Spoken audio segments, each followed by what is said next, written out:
পানি দিয়ে ভিজিয়ে দেয় সে কাপড় বদলায়, আর যে ঘাম দিয়ে ভিজিয়ে দেয় সে নাকি তার ভাগ্য বদলায়, আর রক্ত দিয়ে ভিজিয়ে দিলে নাকি ইতিহাস বদলায়। 24শে জুলাইয়ের যে রক্ত বাংলাদেশ পেল, বললাম আমাদের নতুন ইতিহাস হলো, নতুন স্বাধীনতা হলো। ইতিহাস কি তাহলে পাল্টালো? আমাদের আবরার, আমাদের আবু সাইদ, মুগ্ধ, নাফিস, আনাস, এত রক্তের পরেও বাংলা তুমি পরাধীন। আজকে তুমি আমাদের হাদির রক্ত নিলে, তারপরও কি তুমি পবিত্র হওনি? কবে বাংলা আমি তোমাকে আমার করে পাবো?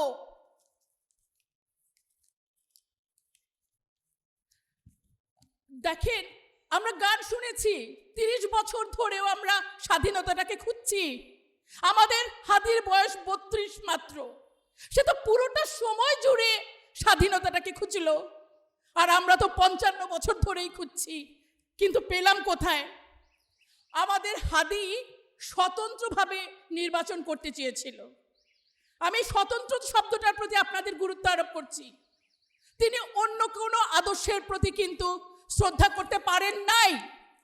আজকে আমরা হাদির যে আদর্শ তার প্রতি শ্রদ্ধা জানাই। আপনাদের কাছে আমার প্রশ্ন, হাদির কি দোষ ছিল? কেন তাকে মেরে ফেলা হলো? ডক্টর ইউনূস, আপনার প্রশাসন তাকে নিরাপত্তা দিতে পারলো না কেন? সিইসি প্রধান হাদির মৃত্যুকে বললেন একটি বিচ্ছিন্ন ঘটনা। আমি জানি না তার সন্তান আছে কিনা, যদি থেকে থাকে একবার আপনাকে কল্পনা করতে বলবো, কানের পেছন থেকে গুলিটা সামনে দিয়ে যখন বের হয়ে যায়, সেই রক্তাক্ত ছেলের দিকে তাকিয়ে আপনি বলতে পারবেন তো যে এটি একটি বিচ্ছিন্ন ঘটনা? দেখেন, হাদি বারবার চেয়েছে, আপনারা সবাই দেখেছেন, এখনো আছে, দেখবেন, মৃত্যুকে সে ভয় পায় না। সে বলেছে হত্যাকারীর যেন বিচার হয়। আজকে যে হত্যাকারী আমরা জানতে পারি, আমরা দেখতে পাচ্ছি, সে অস্ত্র মামলায় জামিন পেয়ে যায় এবং তারপর সে হত্যা করে। আজকে আমরা হাদিকে নিয়ে কথা বলার জন্য এখানে যদি দাঁড়িয়েছি, এর চেয়েও বড় সত্যি তার স্বপ্নকে নিয়ে কথা বলার জন্য দাঁড়িয়েছি। স্বপ্ন কখনো মরে যায় না, হাদিরা কখনোই মরে যায় নাই। আমি বিশ্বাস করি না হাদি মরে গেছে। আমরা যদি কোরআন থেকে বলি, শহীদ যে এরকম কোনোদিন মরে না, আমাদের হাদি বেঁচে থাকবে। দেখেন, হাদির সম্পর্কে দুই একটা কথা আমি বলতেই চাই, যেগুলো আপনারা সবাই জানেন। প্রথম আমি তার পরিচয়টাই দিব, সে কিন্তু স্বতন্ত্র। সে তার আদর্শে, তার কাজকর্মে, তার চিন্তা চেতনায়, সব কিছুতে সে স্বতন্ত্র। অনেক জুলাই যোদ্ধাদের আমরা কি দেখেছি, তারা ক্ষমতায় যাওয়ার পর নিজেদের আদর্শকে কিন্তু অনেকটাই ভুলে গেছে। আবার অনেক জুলাই যোদ্ধা ক্ষমতা না পেয়ে বিপ্লব থেকে সরে গেছেন। মৃত্যুর জন্য যারা রেডি থাকে, তিনি আমাদের প্রধান উপদেষ্টাকে কি বলেছিলেন আমাদের হাদি, আপনারা নিশ্চয়ই শুনেছিলেন। ও খুব ফানি ছেলে ছিল। ও বলেছিল, আপনার যথেষ্ট বয়স হয়েছে, বাঁচবেন আর কতদিন, এর মধ্যে যদি কোনো একটা ভালো কাজ করে যান, অন্যায়কারীদের নামগুলো যদি প্রকাশ করে যান, 1000 বছর মানুষ আপনাকে মনে রাখবে। আমরা আসলে কি কারণে বেঁচে থাকতে চাই, এই জিনিসটা কিন্তু আমাদের ভাবা উচিত। দেখেন, তাকে যারা বিশেষ ট্যাগ দেওয়ার চেষ্টা করেন, আমি আজকে অত্যন্ত গর্বিত যে আমরা আজকে যারা দাঁড়িয়েছি অধিকাংশই হিজাবধারী। আজকে বাংলাদেশে দাড়ি, টুপি এবং হিজাবে যে ট্যাগ দিয়ে আপনারা যে রাজনৈতিক ফায়দা নেওয়ার চেষ্টা করেন, হাদিও তার শিকার ছিল। দুই একটি ঘটনা আপনাদের আমি বলবো। আর তবে প্রথমত তার পরিচয়টা দিয়ে নেই। তিনি অত্যন্ত খোলা মনের ইসলাম ধর্ম প্র্যাকটিশনার, কিন্তু মসজিদের ভিতর ব্যানার টানিয়ে কিন্তু রাজনৈতিক আলোচনা তিনি পছন্দ করতেন না, তিনি সেটির বিরোধিতা করেছিলেন।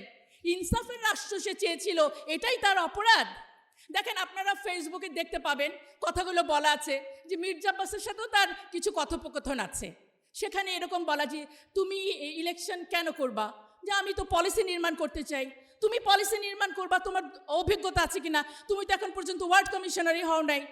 তখন আমাদের হাদি বলেছিল যে আমি তো ওয়ার্ড কমিশনার হব না, আমি তো এমপি হব, আমি তো ভবিষ্যতে জাতিসংঘের সদস্য হব, মহাসচিব হইতে পারি। তার স্বপ্ন কতখানি বড়, এটা কিন্তু আমাদেরকে একটু চিন্তা করতে হবে। দেখেন, আজকে অনেক মায়েদেরকে এখানে আমি কাঁদতে দেখছি। 32 বছরের হাদি এমন একজন নেতা, তার একটা বক্তব্য আপনারা দেখবেন ইউটিউবে। সে বলছে যে আমার দলের যারা সবগুলাকে আমার সন্তান মনে হয়, বাচ্চার মতো মনে হয়। সুবহানাল্লাহ, একটা বাচ্চা বয়সী ছেলে তার অনুসারীদেরকে বলছে, তার দলের লোকদেরকে বলছে, তার বাচ্চা মনে হয়। আমি আরো যদি বলি যে দেখেন, জুলাইয়ের পরেও যারা হচ্ছে মানে পথচ্যুত হয়ে গেছে, হ্যাঁ, কিন্তু তাদের সাথে তিনি বন্ধুত্ব করে রাখতে চেয়েছে, সে আফসোস করেছে, একসাথে হতে চেয়েছে। হ্যাঁ, একবার একটা ঘটনা আপনারা দেখেন, নির্বাচনী প্রচারণায় তার উপরে একটা ফ্ল্যাট থেকে ময়লা পানি ফেলা হয়েছে। সে উপরে তাকিয়ে বলছে ফেলেন, আর যতবার ময়লা পানি ফেলেন, কিন্তু আমরা কিন্তু ভোট চাই। আমরা হলে, অন্য কোনো রাজনৈতিক দল হলে আপনারা কি করতেন? আমরা তো কোনো দল সম্পর্কে কোনো মতামত অনলাইন কেন কোনো জায়গায় কিছু কোনোদিন বলতে পারি নাই। আমাদের বিনয়ী হাদি, আমার মনে হলো যে আমার নবীর যে সুন্নাত, সে বলেছে যে ওকে ফেলেন, আরও ময়লা ফেলেন, ময়লা পানি কতবার ফেলবেন? আমি আসলে বলে মনে শেষ করতে পারবো না। দেখেন যে আমরা তাকে যে মুসলিম, আমি তাকে কেন বলছি, সে যখন ডক্টর জাকির নায়েক আসার কথা ছিল, আপনাদের নিশ্চয়ই মনে আছে, তাকে আসার পারমিশনটা দেয়া হলো না। আমাদের হাদি বলল যে ইন্ডিয়া বলে যে জাকির নায়েককে এখানে ধরে ফেরত পাঠাতে হবে, আর আমাদের শেখ হাসিনা যিনি দণ্ডপ্রাপ্ত আসামি, ফাঁসির আসামিকে তারা রেখে দেয়, তারা তাকে ফেরত পাঠায় না, ডক্টর জাকির নায়েক যার নামে কোনো মামলা নাই তাকে ফেরত পাঠাইতে বলে। এই কথাটা বলার হিম্মত কয়জনের আছে? আমি হাদিকে বলি আমাদের স্বপ্নরা মরে না, আমি বারবার এই কথাগুলোই বলে যাব। এখন এই হাদির পাশাপাশি আমি আপনাদেরকে আরো দুই একটা কথাও বলতে চাই। দেখেন, আবরারকে আমরা ভুলে যাই নাই। আবরারকে ছাত্রলীগের ছেলেরা যেভাবে অমানবিকভাবে হত্যা করেছিল, তেজগাঁও কলেজে সেদিন সাকিব নামে আরেকজনকে হত্যা করেছে ছাত্র দলেরই সদস্যরা। সিসিটিভি ফুটেজে আপনারা ইউটিউবে দেখতে পাবেন। কি পরিবর্তন হলো আমাদের! শুধুমাত্র একটার পরিবর্তন হয়, ঘটনা যারা ঘটানোর তারা ঘটিয়েই যাচ্ছে। এনসিপি নেত্রী রুমির লাশ পাওয়া গেল, একেবারে নতুন ঘটনা, গতকালকের। এখনো হয়তো এটি আত্মহত্যা বা হত্যা সেটির রিপোর্ট আসেনি। আমি বলতে চাই, আমার পাশে জুলাই যোদ্ধা দাঁড়িয়ে আছে। কোন জুলাই যোদ্ধার মন মানসিকতা আত্মহত্যা করার মতো দুর্বল হয়ে যেতে পারে না, কোনো শক্তি তাদেরকে দুর্বল করতে পারে না। আর যদি সেটা করে থাকেন, হত্যা অথবা আত্মহত্যায় প্ররোচনা, দায়ভার কিন্তু থেকে গেল যারা জুলাই যোদ্ধাদের মাধ্যমে এত প্রাণের বিনিময়ে ক্ষমতায় বসলেন। এখন আপনারা চোখ বন্ধ করে আছেন। আরো একটি ঘটনা বলছি, ওসমান হাদির যে চিকিৎসক, তার বাসায় কাফনের কাপড় পাঠানো হয়েছে। এর মানে প্রকাশ্য হুমকি কিন্তু আরো আসছে। এটা কি নিছক কোনো হুমকি? বরং মানবিকতা ও আইনের প্রতি সরাসরি অবমাননা। আমরা এরও উপযুক্ত তদন্ত এবং বিচার চাই। এখন দেখেন, আমি আরো একটা কথা বলি। এই যে অকুতোভয় হাদি, সে এরকম বলেছিল, লেথাল উইপেন্স তো আমরা অভ্যস্ত হয়ে গেছি, এর চেয়ে বড় অস্ত্র আর কি আনবেন আমাদেরকে মারার। যে কারণে আমি বলি, হাদির কি দোষ ছিল আপনাদেরকে বলতে হবে, কি কারণে তাকে মারা হয়েছে। তার কি দোষ এটা ছিল যে সে কোনো রাজনৈতিক দলের আনুগত্য করে নাই? যে কারণে এই প্রশ্নগুলো করি, দেখেন যেই গুলিতে তাকে মারা হয়েছে, আমাদের তদন্ত থেকে আরো 40টা, টোটাল 41টা গুলি উদ্ধার হয়েছে। সাংবাদিক ভাইবৃন্দ, আপনারা কিন্তু এটা থেকে পুরোপুরি বুঝতে পারছেন বাকি 40টাও ব্যবহারের জন্যই তার কাছে জমা ছিল। প্রশ্ন যদি করি, বাকি 40-এর সিরিয়াল কারা? হাদির ছিল অসম্ভব প্রজ্ঞা। সে বলেছিল, আমার খুব হাসনাত্রে নিয়ে ভয় হয়, হাসনাত্রে সাবধানে চলতে বলিস। এই অডিওটা আমি যখন দেখছি, ভিডিওটা দেখলাম, হাসনাত অঝরে কাঁদছে। আমাদেরকে কিন্তু এই জিনিসগুলো চিন্তা করতে হবে। আমরা এখানে দেখতে পাচ্ছি আমাদের মায়েরা এখানে এসে কাঁদছে। আমরা দেখতে পাচ্ছি এখানে বিশ্ববিদ্যালয়ের প্রফেসররা তাদের কাজ ছেড়ে এসে দাঁড়িয়েছে। আমরা কোনো রাজনৈতিক উদ্দেশ্য তো এখানে দাঁড়াইনি, আমরা আমাদের সন্তানের নিরাপত্তার চেয়ে এখানে এসেছি। আমরা এখানে কাঁদতে আসিনি, আমরা ফাঁসির দাবি নিয়ে এসেছি, আমরা বিচারের দাবি নিয়ে এসেছি। আবরারের পর হলো জুলাইয়ের পর হাদি, এরপর আর কোনো কিছু হতে দেওয়া যাবে না। কি লাইনটা কি ছিল এক নেতার? যদি আর একটা গুলি চলে, আমি বলতে চাই, আর একটা প্রাণের প্রতি যদি গুলি চলে এই বাংলাদেশে, আমরা বলতে চাই, যাদেরকে দেখছেন আমরা হিজাবি, যাদেরকে আপনারা ট্যাগ দেন, আমি তো প্রসঙ্গ এদিকে চলে আসলাম। হাজির মানে আমাদের যে ওসমান হাদির ঢাকা বিশ্ববিদ্যালয়ের একটু অভিজ্ঞতাও তো আমাকে বলতে হবে। তাকে মাদ্রাসা পড়ুয়া বলে তার পায়জামা পাঞ্জাবির জন্য তাকে কতটা হেনস্থা হতে হয়েছিল সেই কথাটাও ইনশাল্লাহ আমি বলবো। তার আগে আমি যে এখানে কাঁদতে আসিনি, বিচার চেয়ে এসেছি, সরাসরি চলে যাই মাননীয় প্রধান উপদেষ্টার কাছে। মাননীয় প্রধান উপদেষ্টা, আমরা গত 7টি দিন বুকে পাথর চাপা দিয়ে চুপ করেছিলাম আপনার করণীয় দেখার জন্য, আপনাদের পদক্ষেপ দেখার জন্য, আপনার সরকারের দক্ষতা দেখার জন্য। আপনি আগামী একদিন জাতীয় শোক ঘোষণা করলেন। যে পরিবারের হাতে ফিরবে না আর কোনোদিন, আমৃত্যু তাদের শোক থেকে যাবে। ইনকিলাব মঞ্চের যে বন্ধু সমনেতা হাতে ফিরবে না, সারা জীবন সেই পরিবারটা ইনকিলাব মঞ্চ শোকের মধ্যে থেকে যাবে। মাননীয় উপদেষ্টা, আপনি কিন্তু শান্তিতে নোবেল পুরস্কার পেয়েছেন, তাই এখন আমি আপনাকে প্রধান উপদেষ্টা হিসেবে না, আপনি শান্তিতে নোবেল জয়ী হিসেবে আপনার কাছে আমি কিছু কথা বলতে চাই। আমরা আপনার কাছে অতি দ্রুত আসামি গ্রেফতার এবং ফাঁসি কার্যকরের অনুরোধ জানাচ্ছি। আমরা দেখেছি যে ফেসবুকে আপনারই আইন উপদেষ্টা, যিনি হয়তো সবই জানেন, 2-1টি কথা মাত্র আমাদের উদ্দেশ্যে বলেছেন। তার মধ্যে যেটি ছিল যে অস্ত্র মামলার আসামি জামিন পেয়েছে যখন জুলাই যোদ্ধাদের হত্যা করে এই ধরনের জামিন হয়, তখন আমরা উপদেষ্টারাও প্রচণ্ড শঙ্কিত, আতঙ্কিত, উদ্বিগ্ন বোধ করি। কথাটা হাস্যকর না? বাংলাদেশের আইন উপদেষ্টা বলছেন উনি নাকি উদ্বিগ্ন, উৎকণ্ঠিত এবং উনাকেও মেরে ফেলা হতে পারে এরকম ভাবে তিনি ভীত। আমরা সেই দেশে বসবাস করছি যেখানে আইন উপদেষ্টা আমাদের নিরাপত্তা তো দূরে, নিজের নিরাপত্তা নিয়ে শঙ্কিত। তারপর এটি কতটুকু কার্যকর? আদালত থেকে, বিচার ব্যবস্থা থেকে আসা অস্ত্র মামলার আসামি কোনোদিন জামিন পায়? যাদের কোনো আইনের জ্ঞান নেই তারাও জেনে রাখেন, অস্ত্র মামলার আসামি যে কোনোভাবে জামিন পেতে পারে না। আমরা কিন্তু ফেসবুকে এবং আমরা রিপোর্টগুলো দেখেছি, বিএনপি সমর্থিত 2 আইনজীবী তাদের জামিনের ব্যবস্থা করে দিয়েছেন। আপনারা আলোচনাগুলো অবশ্যই শুনেছেন।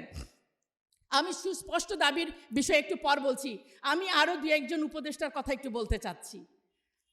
যে আমাদের যে সংস্কৃতির উপদেষ্টা, আমাদের যে ফারুকী স্যার, আমরা ওনাকে সিনেমা জগতের মানুষ হিসেবেই মনে হয় বেশি ভালোবাসতাম। তার অনেক সিনেমার মধ্যে একটি হচ্ছে মেড ইন বাংলাদেশ, যেখানে উনি মানে খেলনা রিভলভার দিয়ে পুরো বাংলাদেশকে ব্ল্যাকমেল করার একটি মুভি বানিয়েছিলেন। উপদেষ্টা, আমি আপনাকেই প্রশ্ন করছি, যখন পুরো বাংলাদেশ সত্যিকার গুলির মুখে, আমাদের হাদিরা যখন মারা যাচ্ছে, আপনি উপদেষ্টা হয়ে কোন সিনেমা পরিচালকের ভূমিকায় আছেন? নাকি হাদির মতো মাদ্রাসা ব্যাকগ্রাউন্ডে তারা আপনার ছবির হিরো হতে পারে না? আমি অবশ্যই এই প্রশ্নের জবাব চাই। স্বরাষ্ট্র উপদেষ্টা, উনাকে নিয়ে বলার কোনো ভাষা আমার নাই। তারপরও বলতে চাই, আপনি বিগত স্বরাষ্ট্র উপদেষ্টার ডায়লগগুলো ভুলে যাবেন না। তিনি কি বলেছিলেন? একটা মরলে একটাই যায়, বাকিগুলা যায় না। দিন কিন্তু পাল্টায় আরো গেছে স্বরাষ্ট্রমন্ত্রী। আপনি কি বলেছেন? যারা নির্বাচনে দাঁড়াচ্ছে, আপনি কি মানে গুলি, বন্দুক তারা ইউজ করতে পারবে? আপনি 16 কোটি মানুষের জন্য 16 কোটি বন্দুক দিয়ে আপনি আপনার সফলতার প্রকাশ করতে চান? দেখেন, সিইসির কথাটা তো বললাম, সরকারি চেহারাগুলো শুধু দেখেন। এখন আমরা মানে উনি স্বরাষ্ট্রমন্ত্রীর আরেকটা কথা দিয়ে উপদেষ্টা, উনি বলেছেন যে নাকি আসামিকে ধরিয়ে দিতে পারবে তাকে 50 লক্ষ টাকা পুরস্কার দেওয়া হবে। উনি ভুলে গেছেন দেশটা পাল্টে গেছে। আমাদের ছাত্ররা তাকে টাকা পুরস্কার দিব। সেই ছাত্রদের, সেই জুলাই যোদ্ধার, সেই নতুন বাংলাদেশে আপনি পুরস্কার ঘোষণা করেন। এবার তথাকথিত সুশীল সমাজ নিয়ে একটু কথা বলতে হবে। সম্মানিত সুশীল সমাজ এর মধ্যে যারা পড়েন, আপনারাই সাদা নীল গোলাপি করে বাংলাদেশটাকে বৈষম্যযুক্ত করেছেন। আপনারা রাজনৈতিক দাসত্ব করেছেন, আপনারা বুদ্ধিবৃত্তিক দাসত্ব করেন এবং রাজনৈতিক দাসত্ব তো করেনি। আমি বিশ্ববিদ্যালয়ের সকল শিক্ষকদের পক্ষ থেকে আগে হাদির আত্মার কাছে ক্ষমা চেয়ে নিচ্ছি, তারপর আপনাদের একটি ঘটনা বলছি। হাদি যখন মাত্র ঢাকা বিশ্ববিদ্যালয়ে 2য় বর্ষের ছাত্র, তখন জনৈক শিক্ষক তাকে বলেছেন যে তুমি তো হেফাজতের ইমাম, কারণ সে পাঞ্জাবি পরে এসেছিল। মৃত্যুর আগের দিন পর্যন্ত সে তার ইউটিউবে ভিডিওগুলো দেখবেন, বলেছেন যে হেফাজতের ইমাম হিসেবে যেন আল্লাহ আমাকে কবুল করে। দ্যাট মিনস ইসলামের হেফাজত বলে কোনো কথা না। হাদি এটাও বলেছে রাজাকার শব্দ দিয়ে যারা এতদিন রাজনীতি করেছেন সেই শব্দের কারণেই তাদের চলে যেতে হয়েছে। আমরা যেন এই জিনিসটা মনে রাখি। এবং যেই শিক্ষক তাকে বলেছিলেন তুমি কখনো সামনের ডেস্কে বসবে না, সব সময় তুমি পেছনের ডেস্কে বসবে, সেই শিক্ষককে আমি বলতে চাই আপনি অনেক পেছনে না, আপনি নিচু স্থানে চলে গেছেন। আজকে হাদি তার আদর্শ পুরো বাংলাদেশ ধারণ করছে, আমাদের হাদির আদর্শ অনেক উপরে। এখন আমি যেটি বলতে চাই যে নারীদের বিষয়টা, সম্মিলিত নারী প্রয়াস, এবং এখানে আরও অনেকে যুক্ত হয়েছেন, সবার প্রতি আমার কৃতজ্ঞতা। মায়েদের প্রতি দুঃখ লাগছে, সেই জুলাই আন্দোলনের সময় মায়েদের ডাক নামে একটা সংগঠন আমি দেখেছিলাম, এই পুরো সময় জুড়ে তাদের আমি আর দেখলাম না। যখন আমার হাদি রক্তাক্ত তাদের কেউ এলো না, যখন শহীদ মিনারে আমরা সবাই একত্রিত হলাম, তখন ছাত্রদল বিএনপি এটা না হয় বাদে দিলাম, একাত্মতা ঘোষণা করুক না, আমাদের যে আপা উনিও কিন্তু এলেন না, তুলি আপা, আমরা আশা করেছিলাম তিনি আসবেন, কিছুই বললেন না। এখনই যদি আপনারা প্রতিদ্বন্দ্বী থেকে, হাদি তো আপনার প্রতিদ্বন্দ্বী ছিল, তার সময় আপনি একজন বোন হিসাবে, একজন মা হিসেবে আসলেন না, ক্ষমতায় যাওয়ার পর আপনারা কি করবেন? আর নারী কমিশন তো আপনারা শুনেছেন, তারা আমাদের জন্য নাকি খুব ভালো ভালো ব্যবস্থা করেন। গতকালকেও যখন আমাদের জুলাই যোদ্ধা নারীর লাশ পাওয়া যায়, যখন বুয়েটের ছাত্রী ধর্ষিত হয়, যখন নারীদের উপর অত্যাচার চলে, আমার নারী কমিশন তখনও হয়তো চা কফি খাওয়ায় ব্যস্ত থাকেন, এবং তারা বলেন যে পতিতাবৃত্তিকেই বৈধতা দিতে হবে, সমকামিতাকেই দিতে হবে, এবং তারা ওইটাই তাদের আনন্দ, এবং তাদের অনেক বড় সফলতা আছে। তারা আমাদের মহিলা ও শিশু অধিদপ্তরের নাম পাল্টিয়ে এখন নারীও মানে শিশু অধিকার করেছেন, মহিলা থেকে তারা নারীতে উন্নীত করেছেন। এটা যদি তাদের সফলতা হয় সেটা আপনারা বিবেচনা করবেন। আমি শেষ করব এখনই স্পেসিফিক কিছু দাবি দিয়ে, হাদির একটা স্বপ্ন দিয়ে।